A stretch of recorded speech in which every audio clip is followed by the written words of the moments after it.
menemukan adanya dugaan kecurangan. Ada 3 warga di Kecamatan Sawah Besar, Jakarta Pusat yang diduga menggunakan hak pilih mereka dengan menggunakan identitas palsu. Ketiga pelaku, E, H, dan M, mengaku menggunakan identitas palsu untuk memberikan suaranya dalam Pilkada DKI Jakarta.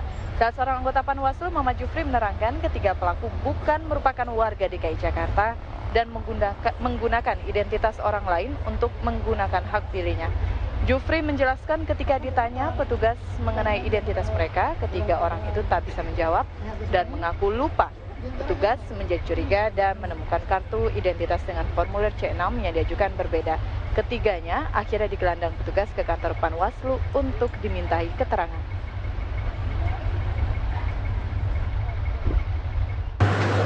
Iya, itu benar. Sebenarnya nggak ada maksud apa-apa. Kebetulan tadi pagi itu Bapak ini minta tolong kepada kami karena Bapak ini kan anak-anaknya udah keluar kota. Jadi dia minta tolong, kebetulan kami satu gereja, dia kenal kami dan kami kenal dia juga. Jadi ya kami nggak berpikiran ada sesuatu yang dikasih, tapi kami cuman berniat untuk menolong gitu. Tapi Bapak itu tidak suruh kami untuk memilih ini, enggak. Tapi itu katanya pergunakan aja ini dulu, terserah kalian mau memilih apa. Itu sih alasan. Jadi nggak ada untuk memilih salah satu calonnya? Nggak ada sama sekali. Hanya untuk menggunakan hak pilih? Iya, menggunakan itu ya, daripada maksudnya kasihanlah suara itu gitu. Tapi diiming-imingi sesuatu kan? Apa? Iya, kalau dia apa? Uang? Oh enggak sama sekali tidak ada.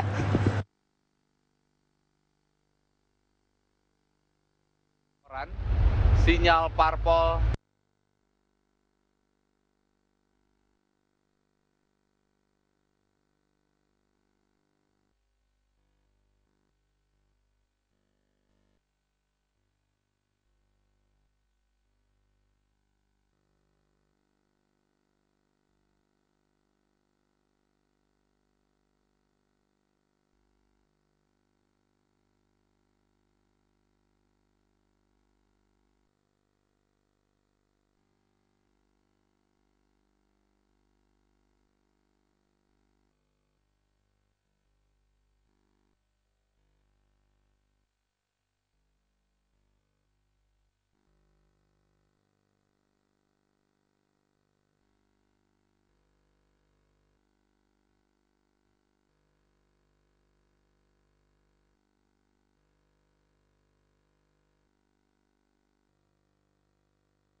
PON 18.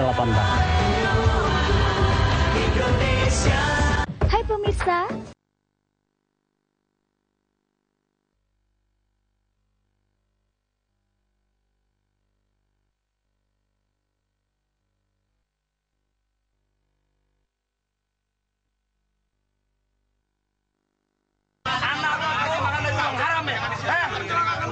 Lima 50 warga di Komplek Gereja Advent Gondang Dia, Jakarta memprotes Ketua Panitia Pemungutan Suara di TPS 04 Gondang Dia, Menteng, Jakarta Pusat.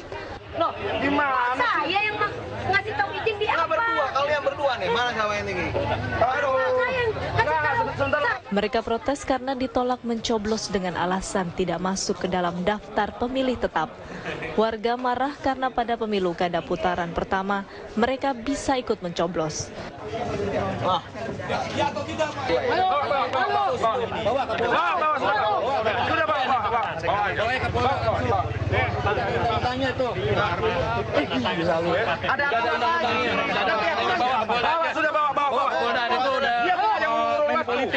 Ketua KPPS TPS 04 nyaris dihakimi warga. Warga pun berusaha membawa paksa Ketua KPPS 04 yang bernama Sukartino ke Polsek Metro Menteng, Jakarta Pusat karena dianggap menghilangkan 50 suara hak pilih.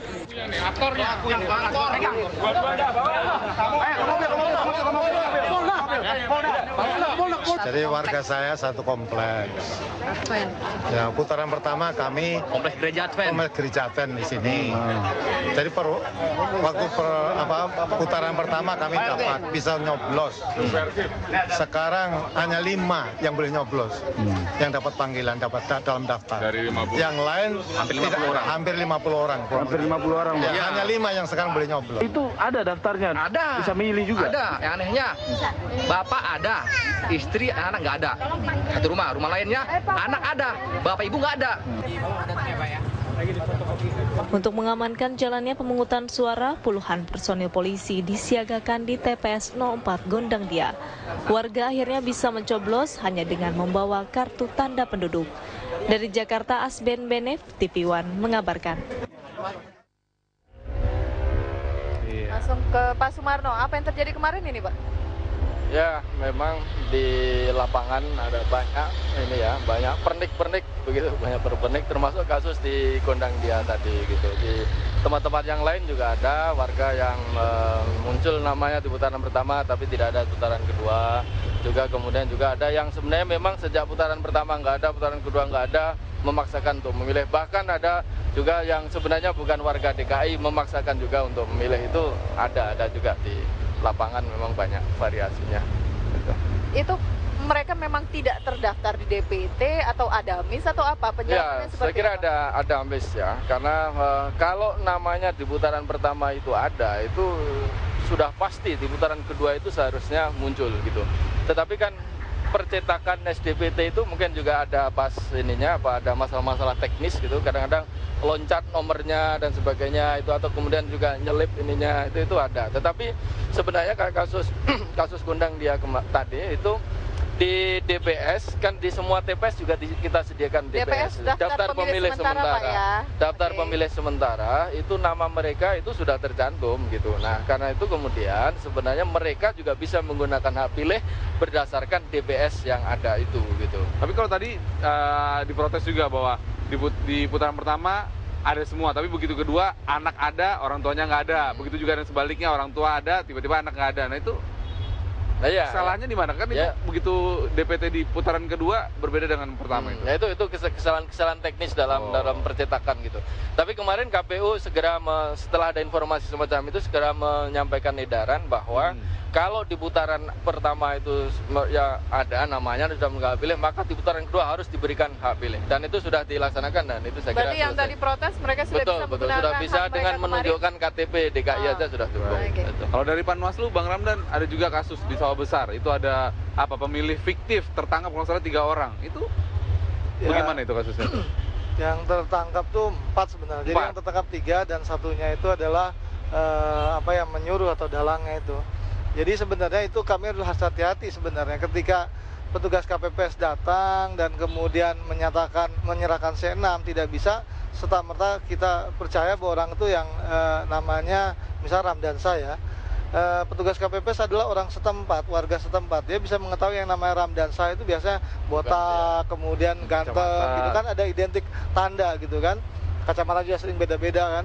Nah, dalam persoalan kemarin 3 orang datang, perempuan semua, masih muda, dan mengaku namanya misalnya Mbak Elvira. Tapi petugas KPPS, ketua KPPS melihat Elvira yang saya kenal itu cantik misalkan. Ternyata Elvira yang ini enggak lebih cantik. Nah, akhirnya ditanya Elvira ini lahir dan tempat tanggal lahir di mana. Dia nggak bisa jawab. Masa pemilik identitas C6 itu tidak bisa mengetahui tempat tanggal lahir dan tempat tanggal lahir dan identitas lainnya, sehingga ada 3 orang tersebut yang langsung kemudian kita diperiksa oleh petugas. Ternyata betul dia menggunakan C6 orang lain yang kata si dalangnya ini, kata si yang menyuruh, ini kan sayang punya anak saya, ketimbang ini nggak dipakai, ini maka saya kasih pada ini mereka. Nah, ini kan klasik sekali, berulang kali terjadi, dalam 2009 juga sering kali terjadi, tapi saya sungguh menyayangkan karena benar apa yang penelitian tentang sosialisasi memang belum nyampe ke masyarakat, bahwa memilih itu hanya sekali, yang menggunakan hak pilih ada yang namanya terdaftar, itu yang harus sebenarnya dilakukan. Tapi dalam konteks yang tadi salinan DPT misalkan, saya dapat telepon, dapat masukan, ada beberapa saya tanya, pada putaran pertama memilih, ya memilih, sekarang nggak bisa milih, ya tidak bisa memilih. Saya langsung telusuri, dalam putaran pertama apakah namanya ada dalam salinan DPT? Oh, tidak ada. Kenapa nggak ada? Kami sekeluarga berbondong-bondong pergi ke TPS, ada 5 orang, dan 1 nama saya tidak ada, yang 4 boleh memilih. Lalu kenapa kemudian bisa milih? Karena ada diskresi, petugas KPPS melihat bahwa karena warga setempat, orang ini benar, mungkin ada kesalahan dari mana, nggak tahu ya, misalnya salah. Ini kemudian diperkenankan untuk memilih. Artinya ketika dalam putaran pertama 11 Juli boleh memilih, tapi tanggal 20 September dia menganggap boleh memilih juga dengan kewenangan diskresi yang dimiliki. Padahal ada kesempatan yang dibuat oleh KPU waktu itu, daftar pemilih tambahan khusus. Ternyata tidak mengurus lah istilahnya. Ya, mengurus nggak daftar pemilih tambahan. Tidak, saya pikir kan saya sudah bisa memilih putaran pertama. Nah, ini tentu saja ya kita bilang nggak bisa selama tidak mengurus daftar pemilih tambahan khusus. Nah, ini tentu saja kami terima, walaupun nanti ada masukan. Saya juga akan terima laporan apabila kayak tadi tidak bisa memilih padahal sudah memilih pada putaran pertama dengan nama dalam salinan DPT. Nanti kita akan cross check berapa jumlahnya. Oke. Untuk kelanjutan yang 3 orang itu diprosesnya seperti apa? Mereka sudah memberikan informasi ya selengkapnya kepada Panwaslu. Apa langkah selanjutnya? Langkah selanjutnya tentu saja petugas KPPS sudah kita klarifikasi, Pak Heri, kemudian ke-4 orang ini pun sudah kami klarifikasi juga, saksi-saksi, kemudian bukti-bukti sudah kami miliki. Tentu saja dalam 14 hari apabila kita perlukan, sampai 14 hari ya, tapi kalau memang 2-3 hari kita selesai, ya kita doronglah kepada ranah tindak pidana pemilu kada. Tapi saya menyayangkan sebenarnya ini bisa kita selesaikan sebenarnya. Artinya kita saya nggak boleh mediasi sebenarnya kalau memang si petugas KPPS ini belum sempat memasukkan, karena ketika dia sudah memasukkan berarti kan mengganggu jumlah pemilih kan, jumlah suara. Ini tentu saja kita coba cari jalan keluar lah, karena tidak ditelusuri kemungkinan ada pihak-pihak tertentu yang mengarahkan begitu. Tadi kan saya bilang ada 1 orang yang menyuruh, tapi apakah ini lebih kepada upaya yang terstruktur, sistematis dan masif, itu yang lagi kita lihat. Maka kita butuh 14 hari, kita cek apakah ini terpola gitu, atau kemudian hal ini ya seperti tahun 2009 ini kan terjadi di banyak tempat, dan bukan ya, terjadi di 1 atau 2 tempat. Ternyata memang karena ketidaktahuan, ada petugas, ada orang TKW misalkan menitipkan, kalau nanti saya pergi tolong nyoblos, saya sayang gitu, dan ternyata ini terjadi kembali pada kali ya. Baik, kalau dari Pak Marong kemarin kan sempat keliling-keliling juga. Ya. Selain kasus seperti di Sawah Besar, TPS 4, Gunang Dia, ada kasus-kasus lain yang ditemukan? Ya, kasus-kasus seperti begini. Misalnya ada saksi yang mengenakan baju kotak-kotak itu tidak boleh masuk. Seperti itu. Padahal edaran KPU itu sudah menyatakan bahwa itu bukan bagian dari atribut kampanye dan seharusnya boleh. Atau juga ada saksi kotak-kotak, ketentuannya di dalam TPS itu 1 saksi. Saksi itu boleh lebih dari 1, tetapi di dalam TPS itu hanya 1 gitu. Tapi kemudian mereka ada 3 saksi, semuanya pengen masuk, memaksakan masuk di dalam TPS gitu. Nah, saya kira catatan kecil gitu. Kemudian juga ketentuan DPT harus ditempel di pintu masuk TPS, itu ada juga yang tidak ditempel. Soal gitu. HP? Soal HP ada yang memang dilaksanakan, HP itu tidak boleh masuk ke dalam bilik suara, tapi ada juga yang ya lolos begitu saja. Alasannya nggak enak Pak, mau menggeledah begitu gitu. Jadi memang banyaklah variasi di itu. Ada juga di komplek Pondok Indah misalnya. Kita kan begitu milih jari harus dicelupkan. Mereka hanya nyelupkan di ujungnya saja, kecil sekali. Takut kalau apalagi perempuan tuh biasanya. Betul. Saya bilang kepada KPPS-nya, itu jari harus dicelupkan sampai dengan kukunya. Pak, di sini pada tidak hanya mau. Ujungnya. Hanya dia mau ujungnya saja, nggak mau. Itu pun cepet-cepet dilap gitu. Ya, jadi memang banyak variasinya di Tapi TPS secara itu. keseluruhan alhamdulillah berjalan dengan lancar. Tapi alhamdulillah secara keseluruhan berjalan dengan lancar ya, damai dan tidak ada komplain-komplain yang terkait dengan netralitas petugas, kemudian juga integritas mereka. Secara umum demokratis. Tahapan selanjutnya seperti apa Pak? Ini Ya, masih di tingkat KPPS? Penghitungan suara? KPPS kemarin sudah menyelesaikan penghitungan suara, kemudian tadi malam semuanya sudah ke PPS ya. Nah hari ini pada Jumat nanti akan dilakukan rekapitulasi di tingkat kelurahan. PPS akan menghitung, merekap jumlah suara di TPS seluruh TPS di wilayahnya masing-masing, dan itu ada waktu selama 3 hari. Dan kemudian 2 hari berikutnya itu kemudian rekapitulasi di tingkat kecamatan, dan kemudian ada waktu 2 hari lagi rekapitulasi di tingkat kabupaten kota. Nah nanti pada tanggal 28-29 September ini akan dilakukan rekapitulasi di tingkat KPU Provinsi DKI. Insya Allah pada tanggal 29 itu KPU sudah bisa menetapkan calon terpilih lah, gubernur yang akan datang itu siapa. Meskipun memang quick count sudah menentukan itu ya, tetapi hasil resmi tentu KPU yang punya otoritas untuk mengumumkannya. Oke, baik.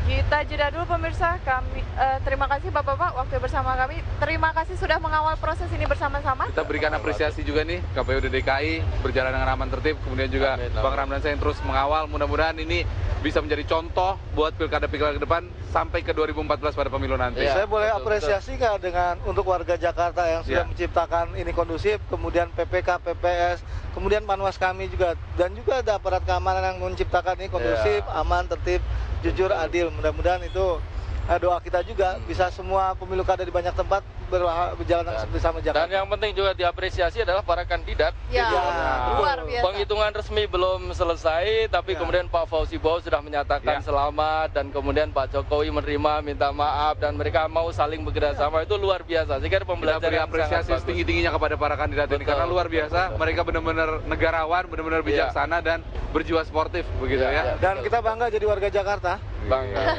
Nah, terkait pernyataan kedua kandidat itu nih, sebelum ini kami juga akan putarkan, tapi sebelumnya terima kasih Bang Ramdan, Pak Sumarno atas waktunya bersama kami. Ini dia pernyataan dari kandidat nomor 1 Pak Fauzi Bowo dan juga diikuti oleh kandidat nomor 3 Pak Joko Widodo. Ya, pertama-tama alhamdulillah pilkada telah selesai, aman, lancar, nggak ada masalah.